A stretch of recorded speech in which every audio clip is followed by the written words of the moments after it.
नमस्कार, मैं हूं आमिर बेग। आप देख रहे हैं सिटी बुलेटिन न्यूज़। पेश हैं आज के प्रमुख समाचार। निस्वार्थ सेवा का भाव रखना ही जीवन में कामयाबी का मूल मंत्र है। निस्वार्थ भाव से की गई सेवा से किसी का भी हृदय परिवर्तन किया जा सकता है। हमें अपने आचरण में सदैव सेवा का भाव निहित रखना चाहिए। इसका एक उदाहरण राष्ट्रपति द्वारा सम्मानित और सेवानिवृत्त शिक्षक त्रिभुवन दत्त मौर्य के कार्यों और उनके विचारों से देखा जा सकता है। जनपद अयोध्या के सोहावल तहसील अंतर्गत संजयगंज कुड़ौली निवासी सेवानिवृत्त शिक्षक एवं देश हित में समाज को शिक्षित करने का संकल्प लेकर वर्षों से समाज की सेवा कर रहे त्रिभुवन दत्त मौर्य का कहना है कि राष्ट्र के निर्माण में शिक्षित होना अति आवश्यक है। शिक्षित राष्ट्र स्वस्थ राष्ट्र का नारा देने वाले श्री मौर्य शिक्षक पद पर रहते हुए प्रधानमंत्री राहत कोष में प्रतिमाह 2000 रुपये देते थे तथा 30 जून 2014 में सेवानिवृत्त हो जाने के बाद उपरोक्त कोष में अभी भी 1000 रुपये प्रति महीना वो दे रहे हैं। प्रत्येक वर्ष जिले के सोहावल, मसोधा, मिल्कीपुर, मवई सहित नगर क्षेत्र के प्राथमिक विद्यालयों में प्रति बच्चे को बाल, पेन, कॉपी, रबड़, कटर वितरित करके उन्हें शिक्षित बनाने में वह सहयोग करके शिक्षा की अलग जगा रहे हैं। अनाथ पशुओं की देखभाल करना, सार्वजनिक स्थानों पर निःशुल्क पौधरोपण करना तथा साधु संतों, गरीब दीन दुखियों की जलपान भोजन कराने जैसे सामाजिक पुनीत कार्यों के कारण राष्ट्रपति द्वारा 2009 में सेवानिवृत्त शिक्षक त्रिभुवन दत्त मौर्य को राष्ट्रीय शिक्षक सम्मान से सम्मानित किया गया था।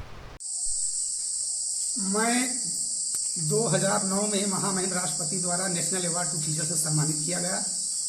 तभी से कृतज्ञ राष्ट्र के प्रति मेरे भाव उत्पन्न हुए कि राष्ट्र के प्रति भी हमें कुछ करने का दायित्व है। तो 2000 रुपया प्रति माह की दर से अपने वेतन से अकाउंट पे चेक के माध्यम से भारत सरकार में इस धन को मैं भेज रहा था। 30 जून 2014 को मैं सेवानिवृत्त हुआ तो इस कार्यक्रम को तोड़ा नहीं, फिर 1000 रुपया प्रति माह की दर से ये अंशदान भेजना आज भी अनुरूप रूप से भेज रहे हैं। इसके अलावा मैं वृक्षारोपण में मेरी बहुत बड़ी रुचि थी। जो ऑक्सीजन के पोषक वृक्ष जैसे पीपल, बरगद, पाकड़, विद्यालय में जहाँ जमीन खाली थी वहाँ लगाया, परती जमीन, बंजर जमीन जहाँ थी कोई विवाद न हो वहाँ भी लगाया, और बेजुबान पशु जो घायल हैं, कीड़े पड़े हैं, उनके ऊपर मैं शहर फैजाबाद में घूम घूम कर मोहल्लों में और ग्रामीण क्षेत्रों में जहाँ मुझे पता चला उनके ऊपर दवा डाला और उनको स्वस्थ जिंदगी दी।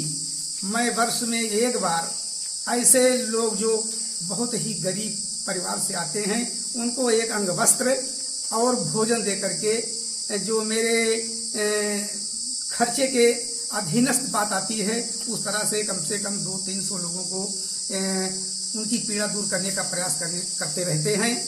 और ऐसे बच्चे जो निर्धन हैं, विद्यालय नहीं जा रहे हैं, घूम रहे हैं, उनको शिक्षा की मुख्य धारा में जोड़ने के लिए अपना समय निकाल करके गांव के विद्यालय में या बगल के कोई विद्यालय है वहां जा करके भी शिक्षण कार्य करते हैं।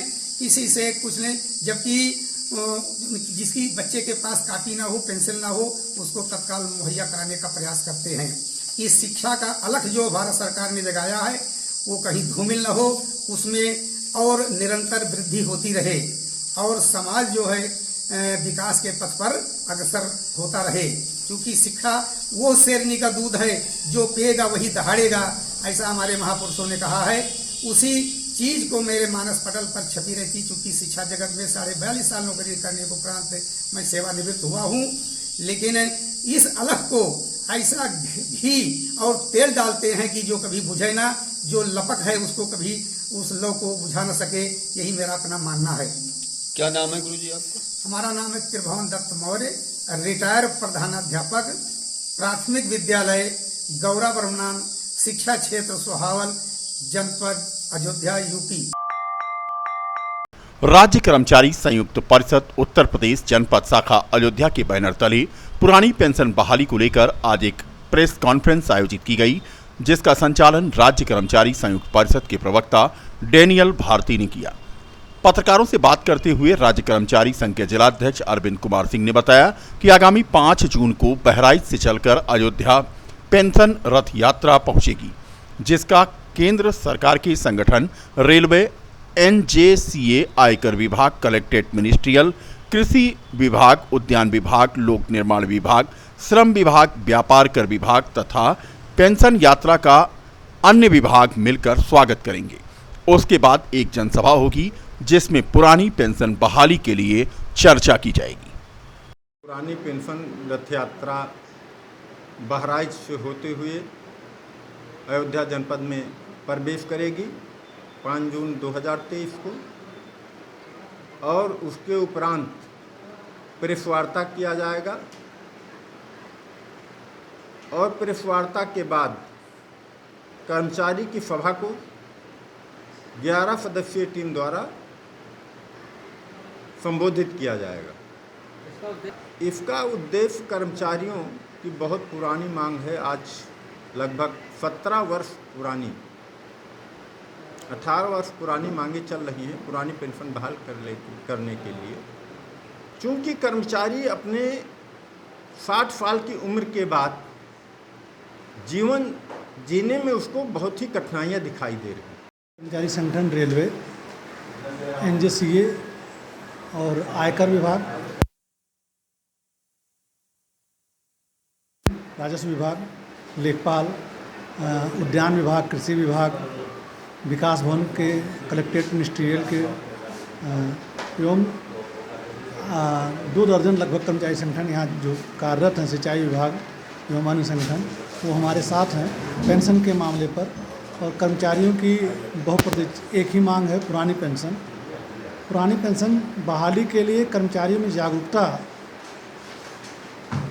पैदा करने के लिए, पुरानी पेंशन आंदोलन को धार देने के लिए 2024 चुनावी वर्ष मानते हुए कर्मचारियों के लिए करो या मरो की स्थिति है, उसी के लिए हम लोग जो है एक कार्यक्रम कर रहे हैं। क्या नाम है आपका? डेनियल भारती, प्रवक्ता राज्य कर्मचारी संघ परिषद जनपद अयोध्या। अयोध्या पहुंचे डिप्टी सीएम ब्रजेश पाठक ने राहुल गांधी पर हमला बोला। उन्होंने कहा कि कांग्रेस नेता ने विदेशी धरती पर भारत के खिलाफ दुष्प्रचार जारी रखा है। अमेरिका में दी गई राहुल गांधी की स्पीच को जनता कभी स्वीकार नहीं करेगी। डिप्टी सीएम ब्रजेश पाठक ने राहुल गांधी के विदेश की धरती पर दिए गए बयान की निंदा की। उन्होंने अखिलेश यादव के द्वारा स्वास्थ्य मंत्री को बीमार बताए जाने के बयान पर भी पलटवार किया। उन्होंने कहा कि अखिलेश यादव का जनाधार समाप्त हो चुका है। बता दें कि राम जन्मभूमि तीर्थ क्षेत्र ट्रस्ट के अध्यक्ष मणिराम दास छावनी के महंत नृत्य गोपाल दास के जन्मोत्सव में सम्मिलित हुए डिप्टी सीएम ब्रजेश पाठक। देखिए, विदेशी धरती पर जिस ढंग से उन्होंने भारत माता के प्रति अपना दुष्प्रचार जारी रखा है, बहुत ही दुखद है। हम इसकी कड़ी निंदा करते हैं और भारत के लोग कभी इसको स्वीकार नहीं करेंगे। ये बहुत ही दुखद है कि भारत में रहने वाला एक इंसान और भारत माता को विदेश की धरती पर जाकर के इस प्रकार के शब्दों का उपयोग करे, ये हिंदुस्तान के लोग कभी स्वीकार नहीं करेंगे। उनको खुद पता है, वो डिरेल्ड हो चुके हैं, उनको इस समय कुछ समझ नहीं आ रहा, क्योंकि जनाधार उनका धीरे धीरे समाप्त हो चुका है। जानकारी में आया है और सरकार ने इसे गंभीरता से लिया है। जांच हो रही, परिणाम आएगा, दोषी बख्शे नहीं जाएंगे।